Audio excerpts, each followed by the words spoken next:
Novel محبت سے خدا تک کا سفر، تحریر مہوش صدیق، قسط نمبر 22۔ آپ یہاں کچن میں کر کیا رہی ہیں؟ زینی کے ہڑبڑاہٹ کے عالم میں اٹھنے کے بعد اذلان بھی اپنے بازو پر وزن ڈالتا بے ساختہ زمین سے اٹھ کھڑا ہوا۔ وہ میں آٹا۔ اذلان کی خائف نظروں سے گھبراتے ہوئے زینی نے شرمندگی کے مارے مزید کچھ بولا ہی نہ۔ نوری آنٹی کہاں ہیں اس وقت؟ اذلان نے آس پاس نگاہ دوڑاتے سرسری انداز اپنایا۔ زینی کی گھبراہٹ محسوس کرتے ہوئے اذلان کا لہجہ اب کی بار قدرے نرم اور دھیما پڑ گیا تھا۔ وہ نوری آنٹی کی طبیعت ٹھیک نہیں تھی، اس لیے میں نے انہیں میڈیسن دے کر ریسٹ کرنے کا کہہ دیا۔ زینی نے اپنے جھکے سر سمیت منمنانے کے انداز میں وضاحت دی۔ اس کا دل اس وقت شدت سے ایک تمنا کر رہا تھا کہ اس کے پاس کوئی ایسا جادو ہو جس سے وہ یہ منظر اذلان کی یادداشت سے فوراً غائب کر سکے۔ ازحد شرمندگی کے مارے اسے اپنے چہرے کی ہوائیاں اڑتی محسوس ہو رہی تھیں۔ اگر یہ سب کرنا نہیں آتا تو کرنے کی ضرورت ہی کیا تھی؟ چپ چاپ بس کھانا آرڈر کر لیتی آپ۔ اذلان کی نگاہ بے ساختہ زینی کے چہرے کی طرف اٹھی تو اپنا رخ دوسری طرف موڑے زیر لب مسکرا دیا، کیونکہ زینی کا پورا چہرہ گیلے اور خشک آٹے کی وجہ سے ایک عجیب و غریب شکل اختیار کر چکا تھا۔ وہ آپ کے لیے باہر کا کھانا ٹھیک نہیں تھا، اس لیے میں نے سوچا گھر میں ہی۔ چونکہ اذلان پیلس میں صرف نوری آنٹی کے ہاتھ کا بنا کھانا کھایا جاتا تھا، اس لیے ان کی طبیعت خراب ہونے کی وجہ سے ان کے نہ کرنے کے باوجود زینی نے یہ بھاری ذمہ داری آج اپنے نازک کندھوں پر اٹھا لی۔ اسی چکر میں وہ آدھی سے زیادہ نڈال بھی ہو چکی تھی۔ اب اس سب کا کریں گی کیا؟ زینی کو اپنے لیے اتنی محنت کرتے دیکھ کر اذلان کا دل ایک پل کے لیے خوشگوار انداز میں دھڑک اٹھا۔ پلیز آپ وہ مجھے یوٹیوب پر ایک ویڈیو پلے کر دیں، اس کو دیکھ کر آٹا گوندھ لوں گی۔ اذلان کو اپنے پاس کھڑے دیکھ کر زینی نے ہاتھ دھونے کی بجائے اسے ہی اپنے موبائل پر ویڈیو پلے کرنے کا کہہ دیا۔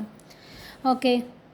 اذلان نے ٹشو سے ہاتھ صاف کرنے کے بعد شیلف پر رکھا موبائل آن کیا تو سامنے اسکرین پر زینی کی کھلکھلا کر ہنستی ہوئی تصویر نمودار ہوئی، جسے دیکھتے اس کے ہاتھ بے ساختہ اسکرین کے اطراف میں گھوم سے گئے۔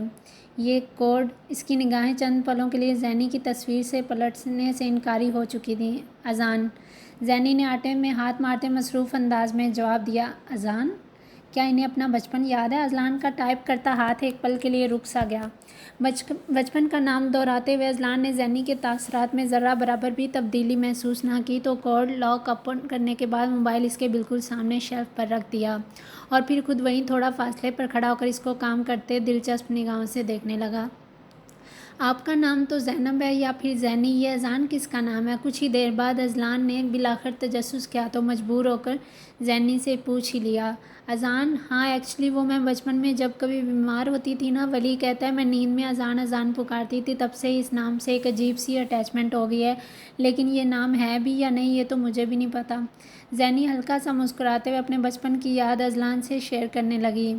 اذلان نے بچپن کے واقعے سے ڈرتے ہوئے اسے مزید سوال پوچھنا مناسب نہ سمجھا۔ یہ پہلی بار تھا جب اس نے ولی کے ذکر پر کوئی خاص رد عمل ظاہر نہیں کیا، ورنہ زینی کے لبوں سے ولید کا ذکر سن کر اس کو عجیب سا غصہ آ جاتا تھا، جسے آج کل وہ خود بھی سمجھنے سے پوری طرح قاصر تھا۔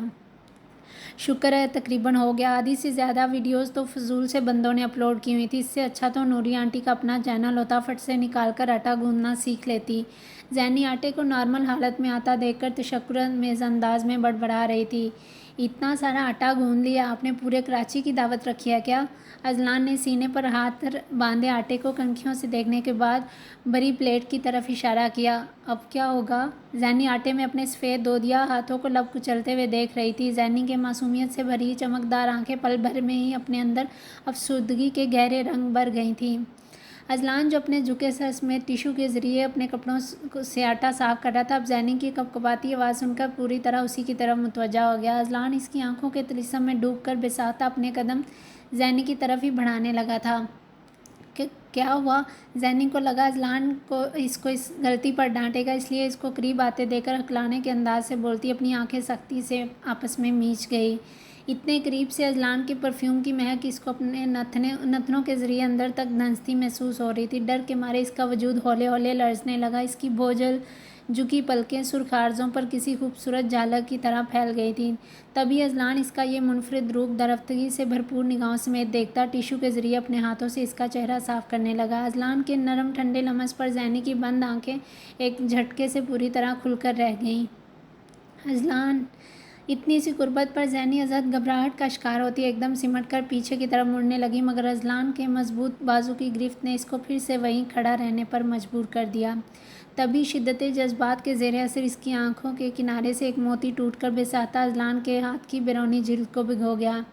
اذلان جو ایک طلسم کے زیر اثر یہ سب کر رہا تھا، اب اپنے ہاتھ پر زینی کا آنسو گرتے دیکھ کر فوراً ہوش کی دنیا میں لوٹا۔ زینی کی حیرت سے بھری بھیگی نگاہیں دیکھتے ہی اذلان کے دل کی دھڑکنوں میں ایک عجب ارتعاش برپا ہو گیا، جس پر قابو پانے کے لیے اس نے ہڑبڑاتے ہوئے اپنے ہاتھ زینی کے چہرے سے ہٹائے اور اس کے حسین سراپے کو ایک نظر بھر کر دیکھتا الٹے قدموں فوراً وہاں سے واپس چلا گیا۔ اف میرے اللہ، یہ سب کیا تھا؟ زینی نے بے توجہی میں بڑبڑاتے ہوئے پھر سے آٹے والا ہاتھ اپنے منہ پر رکھ گئی۔ اس کا دل ابھی بھی کسی بے آب مچھلی کی طرح پھڑپڑانے کے انداز میں تڑپ رہا تھا۔ آہ! لبوں میں کچے آٹے کا ذائقہ گھلنے پر زینی ہوش میں آتی جلدی سے سنک میں جا کر اپنے ہاتھ دھونے لگی تھی۔ آٹے کو فریج میں رکھنے کے بعد زینی سنک میں موجود سارے برتن دھو کر واپس ریک میں ترتیب سے رکھنے لگی۔ اس وقت زینی دوپٹے کو گلے اور پیٹ پر باندھے ایک کام کرتی ایک پرفیکٹ ہاؤس وائف کی خوبصورت شبیہ پیش کر رہی تھی۔ اگر آج ولید زینی کو اس حالت میں کام کرتے دیکھ لیتا تو اس نے ضرور ہنس ہنس کر لوٹ پوٹ ہو جانا تھا۔ تقریباً آدھے گھنٹے کے بعد زینی پورا کچن صاف کرتے واپس اپنے کمرے میں جانے لگی، تبھی کوریڈور عبور کرتے ہوئے اس کا دایاں ہاتھ بے اختیاری اپنے چہرے کی جانب اٹھ گیا۔ اس دلکش منظر کو یاد کرتے ہی فوراً ایک خوبصورت مسکراہٹ اس کے نابی لبوں کو چھو کر گزر گئی، جس سے فی الوقت وہ خود بھی یکسر انجان تھی۔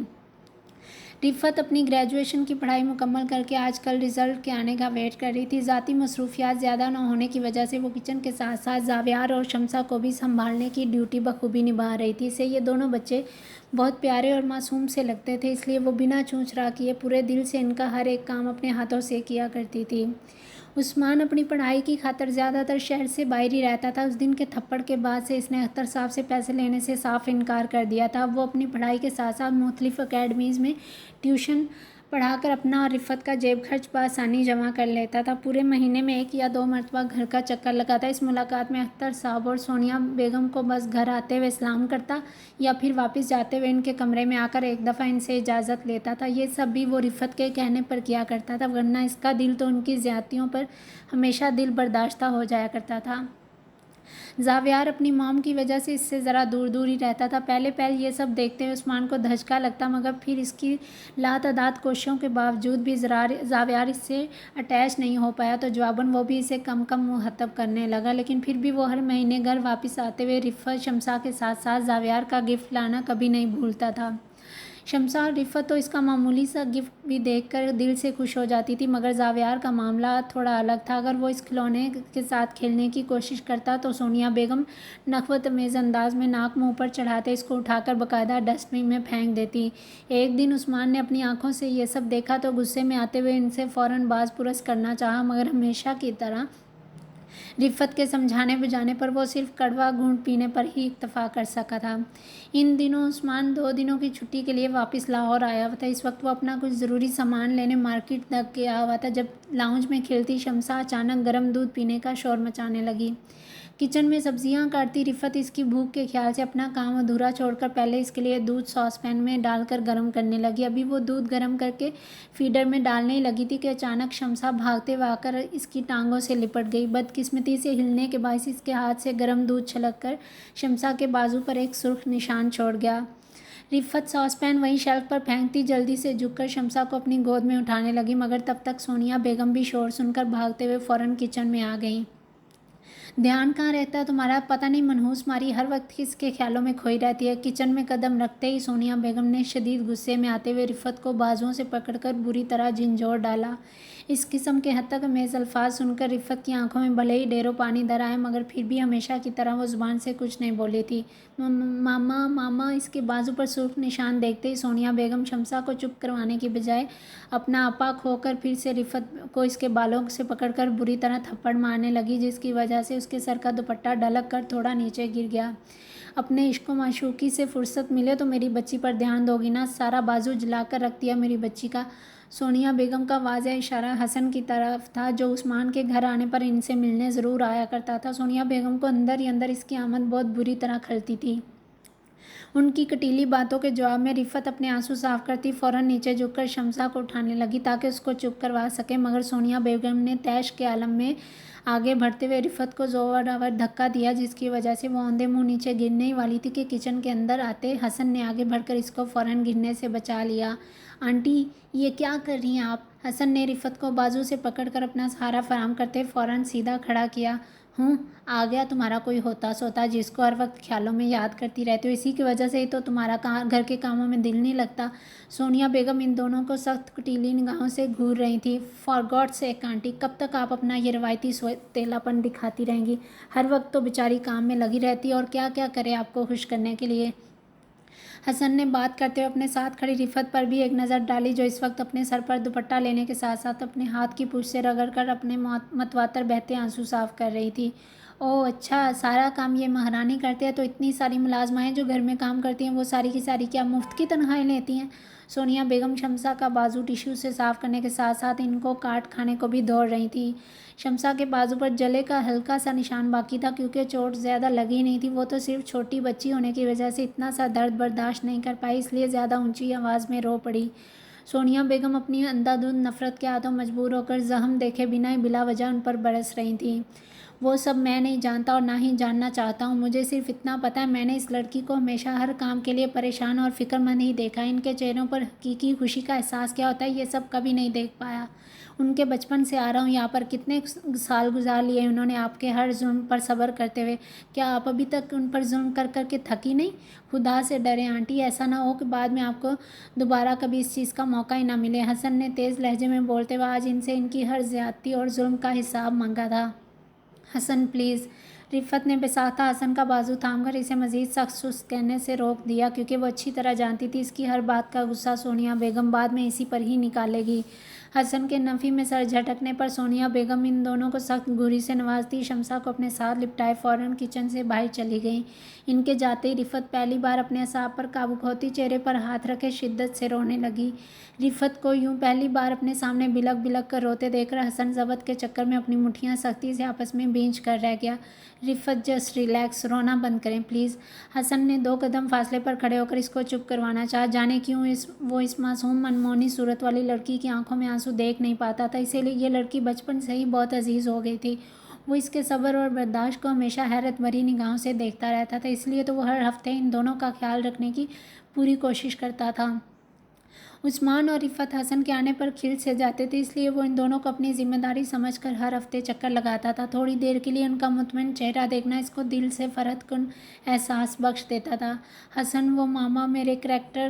رفت آج تک ان کی ہر سخت سے سخت بات چپ چاپ سہتی آئی تھی، مگر آج بات اس کے پاکیزہ اور شفاف کردار پر تہمت لگانے تک پہنچ گئی تھی، جو وہ ہرگز برداشت نہیں کر پا رہی تھی، اس لیے بات کو وہیں ادھورا چھوڑ کر پھر سے رونے لگ گئی۔ پلیز آپ ان کی باتوں پر دھیان مت دیں، وہ تو بس ایسے ہی۔ اس کو منہ پر ہاتھ رکھے شدت سے روتے دیکھ کر حسن لب بھینچے بے اختیار آگے بڑھتے اس کے ہاتھوں کو اس کے چہرے سے ہٹانے لگا، تبھی کھلے دروازے سے یہ منظر اختر صاحب کی شعلہ بار آنکھوں نے اپنے ازرد گسیلے تاثرات سمیت دیکھ لیا۔ حسن دور ہٹو رفت سے۔ اختر صاحب کی دھاڑ نما آواز کچن سمیت پورے گھر کے در و دیوار تک کو ہلنے پر مجبور کر چکی تھی۔ رفت ایک جھٹکے سے اپنا ہاتھ چھڑوا کر حسن سے مزید فاصلہ بڑھا گئی۔ اختر صاحب کی آنکھوں میں پلتی وحشت کو دیکھتے ہی رفت اپنے جھکے سر سمیت کھڑی پھر سے رونے میں مشغول ہو چکی تھی، جبکہ حسن اس کو اتنا شدت سے روتے دیکھ کر اپنی پیشانی کو دھیرے سے مسلتے ہوئے ضبط کے چکر میں اپنی مٹھیاں سختی سے آپس میں بھینچ گیا۔ تمہاری ہمت کیسے ہوئی رفت کو ہاتھ لگانے کی؟ اختر صاحب غصے میں چند فٹ کا فاصلہ ایک سیکنڈ میں طے کرتے اندر آئے اور پھر آؤ دیکھا نہ تاؤ سیدھا حسن کو اس کے گریبان سے پکڑ گئے۔ سونیا بیگم پاس کھڑی خاموش تماشا دیکھ رہی تھی، جبکہ حسن بنا کچھ کہے چپ چاپ اسی پوزیشن میں تن کن کھڑا رہا۔ اپنے تئیں اس نے کوئی گناہ سرزد کیا ہی نہیں تھا جو اس کے چہرے پر شرمندگی کے کوئی آثار نظر آ رہے ہوتے۔ اور تمہیں شرم نہ آئی یہ سب کرتے ہوئے؟ اختر صاحب حسن کو ایک جھٹکے سے چھوڑ کر رفت کی طرف بڑھے، جو پریشان تاثرات چہرے پر سجائی اس ساری سچویشن کو سمجھنے کی کوشش کر رہی تھی۔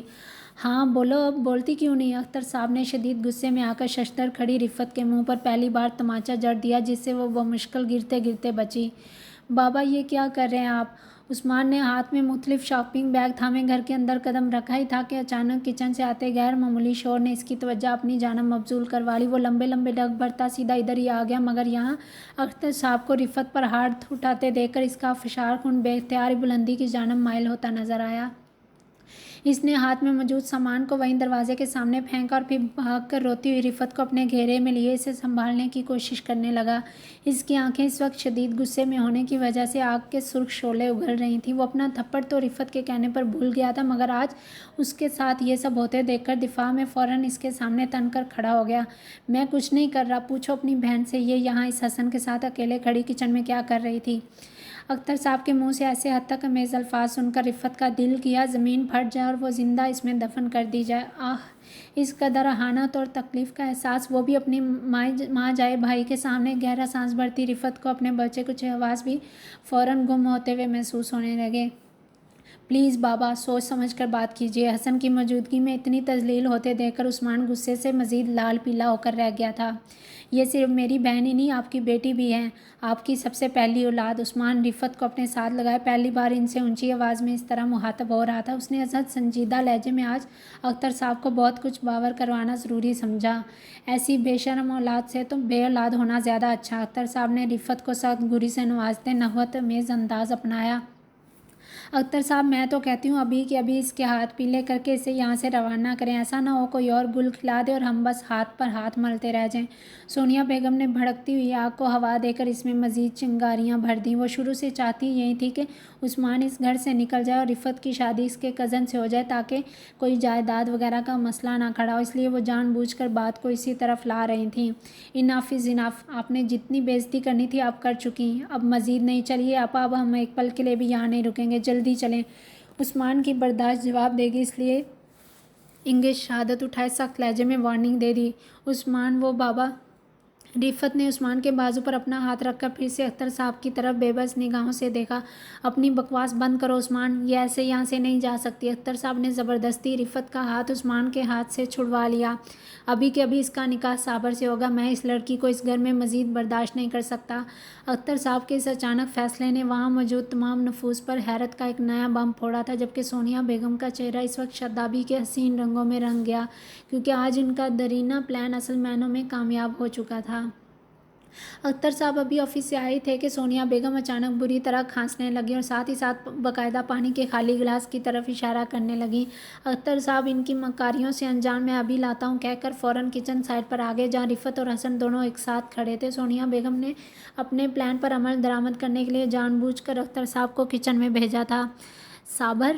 عثمان کے لبوں نے ہکلانے کے انداز میں بمشکل یہ الفاظ ادا کیے تھے۔ اس کے ذہن کے پردے پر فوراً وہ بدمعاش عیاش مزاج لڑکے صابر کا عکس گھومتا نظر آیا۔ جوئے شراب جیسی لت کے چکر میں وہ 2-3 بار جیل کی سزا بھی کاٹ چکا تھا، پھر بھی سونیا بیگم اس کی تعریفوں کے پل باندھے تھکتی نہیں تھی۔ اختر صاحب صابر کی ان حرکتوں سے قطعی لا علم تھے۔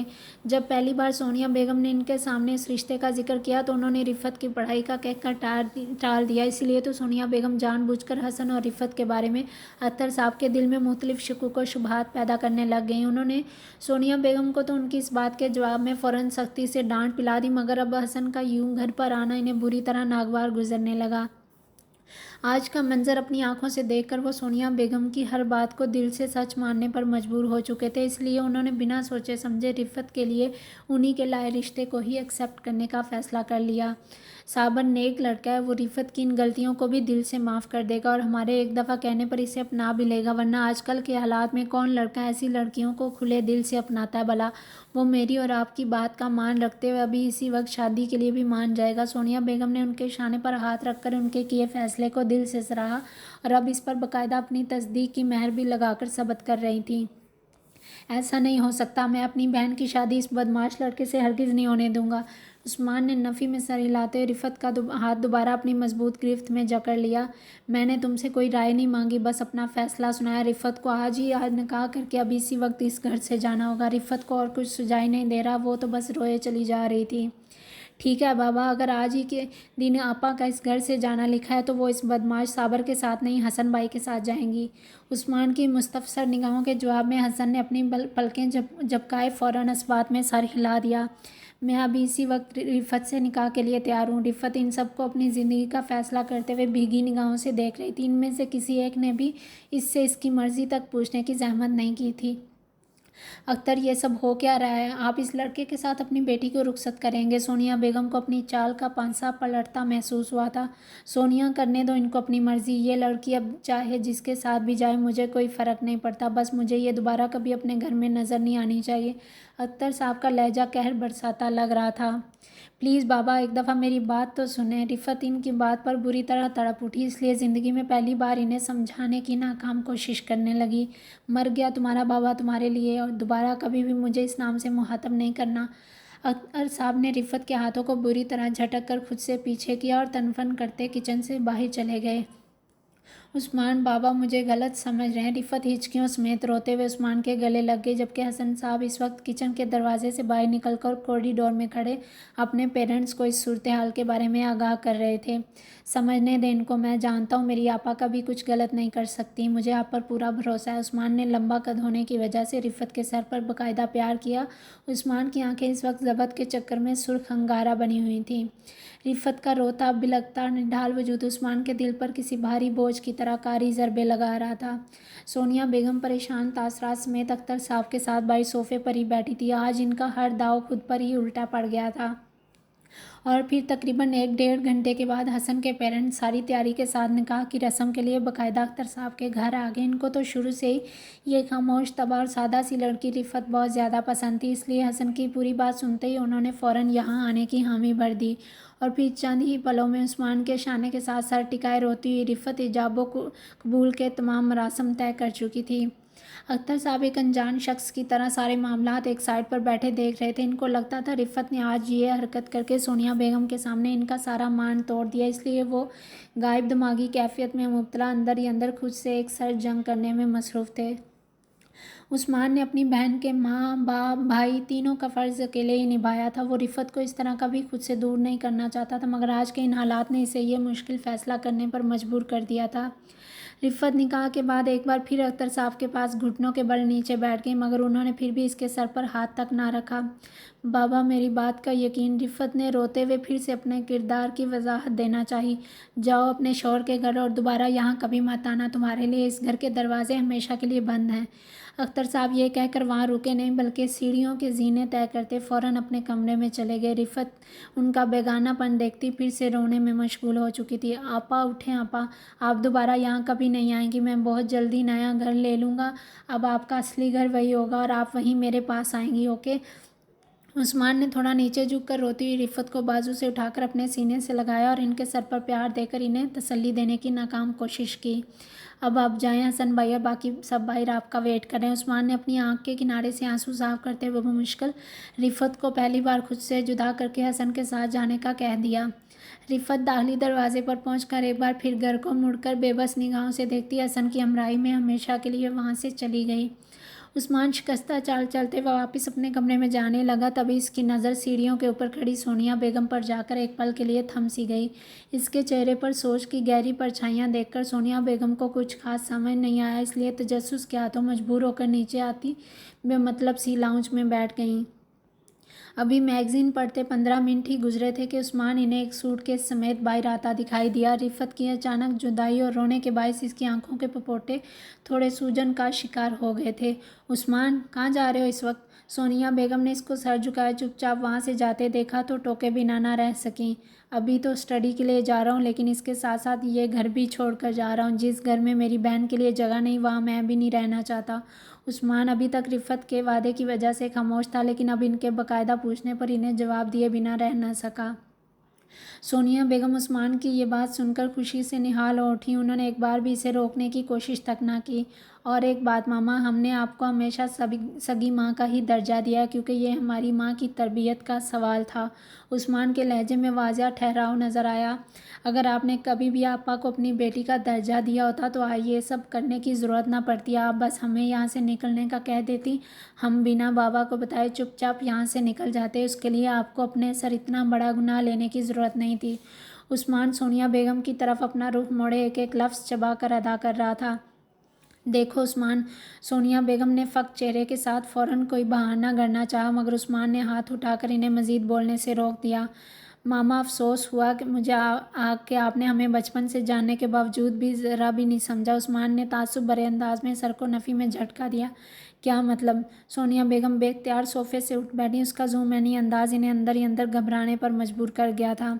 میں آپ کی اور اس صابر کی تھوڑی دیر پہلے کی گئی ساری گفتگو اپنے کانوں سے سن چکا ہوں، اسی نے ہی آپ کے ذہن میں یہ پراپرٹی وغیرہ کا فطور ڈالا